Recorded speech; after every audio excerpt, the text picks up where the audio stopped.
नमस्कार। आज हम बात करेंगे देश सेवा या जन सेवा की।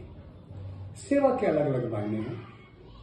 एक सेवा वो है जो बच्चे अपने माता पिता करते हैं, और एक सेवा वो है जो विद्यार्थियों की होती है।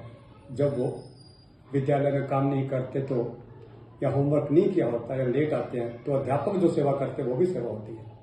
लेकिन एक और सेवा है जिसे आजकल देश सेवा कहा जाता है, और वो ये सेवा हमारे राजनेता कर रहे हैं। ये कैसी सेवा है कि हर राजनेता आज समाज सेवक बना हुआ है, आज देश सेवक बना हुआ है, और होड़ लगी हुई है ज्यादा से ज्यादा समाज सेवा करने की। अभी लोकसभा के चुनाव हुए 542 सीट्स के लिए, उसमें से एक आंकड़े देखे गए कि 504 सांसद ऐसे चुने गए हैं जो करोड़पति हैं। 93% जो एमपीज लोकसभा के चुने गए हैं वो करोड़पति हैं।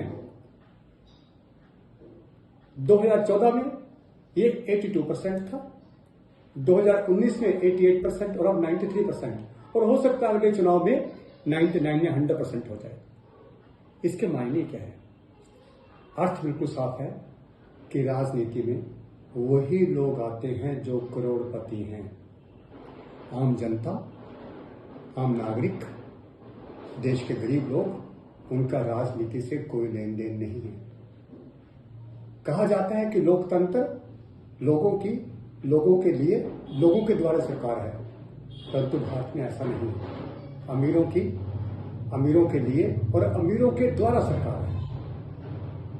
अमीरों के द्वारा इसलिए कह रहा हूं कि पूरे चुनाव में करोड़ों रुपया खर्च होता है। हाँ, जनता केवल वोट डालती है और इसके अलावा जनता कोई काम नहीं करती। अब ये जो इनकी पूंजी है, जो इन्होंने चुनाव का फॉर्म भरते समय बताई गई थी कि करोड़ों रुपया है, ये वो पूंजी है जो उन्होंने एक नंबर में दर्शाई है। इसका अर्थ कि उनकी अभी 2 नंबर की पूंजी, बेनामी संपत्ति पता नहीं कितने करोड़ की होगी। और करोड़ का अर्थ 1 करोड़ से नहीं है। कोई 500 करोड़ का मालिक है, कोई 700 करोड़ का मालिक है, कोई 1000 करोड़ का मालिक है, कोई 2000 करोड़ का मालिक है। ये कैसा लोकतंत्र है? ये कैसा स्वराज और कैसा लोकराज, जहां पर जो नेता है वो करोड़पति हैं और जनता गरीब है। दिन प्रतिदिन गरीबी, भूखमरी बढ़ती जा रही है। जो पॉवर्टी लाइन है वो लगातार, उसमें अधिक से अधिक लोग आ रहे हैं, और हम कह रहे हैं कि भारत बहुत विकास के पथ पर आकर अग्रसर हो रहा है। भारत विकसित देशों में शामिल हो रहा है। इसका अर्थ यह है कि जो अमीर हैं वो अमीर हो रहे हैं और गरीब निरंतर गरीब हो रहे हैं।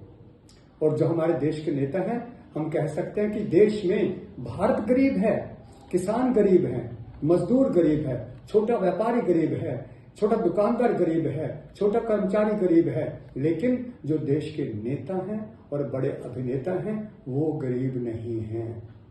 जो पूरे सिस्टम को चला रहे हैं, पूरी राजनीति को चला रहे हैं, पूरे देश को चला रहे हैं, वो लोग गरीब नहीं हैं। तो भारत में गरीबों की संख्या बढ़ रही है, और अमीरों में जो अमीर हैं वो लगातार अमीर होते जा रहे हैं। और जो सांसद 2014 में जिनकी प्रॉपर्टी 100 करोड़ की होगी, अब देख लेना वो 200 करोड़ की है, 500 करोड़ की है, 1000 करोड़ की, लगातार इनकी संपत्ति बढ़ रही है। इसका अर्थ क्या है? ये जो सेवा कर रहे हैं ना, ये सेवा नहीं है, ये केवल व्यवसाय है, भ्रष्टाचार का तरीका है। अगर सेवा करनी है, किसी गुरुद्वारे मंदिर में जाओ, किसी डेरे में जाओ, वहां बैठ के सेवा करो। वो नहीं करेंगे क्योंकि वहां वोट नहीं मिलता। वहां भी जाएंगे, वहां भी ये सोचेंगे कि अगर यहाँ 2 दिन सेवा कर ली, 1 घंटा सेवा कर ली, फोटो खिंचवा ली, टीवी पे आ गया, अखबार में आ गया, और इस धर्म के लोग हमारे साथ हो जाएंगे, वोट मिल जाएंगे। वहां भी वोट बैंक के लिए। तो आज जो ये नेता समाज सेवा के नाम पे राजनीति कर रहे हैं, ये समाज सेवा बिल्कुल नहीं है, देश सेवा भी नहीं है। ये केवल एक व्यापार है, और आने वाले समय में ये व्यापार लगातार फलता फूलता जाएगा। इसका अंत कहां होगा कुछ पता नहीं। कोई समय था जब एक आधा राजनेता अमीर हुआ करता था और बाकी सब आम जनता के प्रतिनिधि होते थे। अब वो समय चला गया। आज अगर आपको चुनाव लड़ना है तो कम से कम 50-100 करोड़ रुपया आपको चाहिए चुनाव लड़ने के लिए। एक आम व्यक्ति चुनाव नहीं लड़ सकता क्योंकि उसके पास इतना पैसा नहीं है। और अंत में मैं यही कहूंगा कि ये जो लोकतंत्र है ये जनता के लिए, जनता के द्वारा और जनता का नहीं है, बल्कि अमीरों का, अमीरों के लिए और अमीरों के द्वारा है। बहुत बहुत धन्यवाद। नमस्कार। Thank you.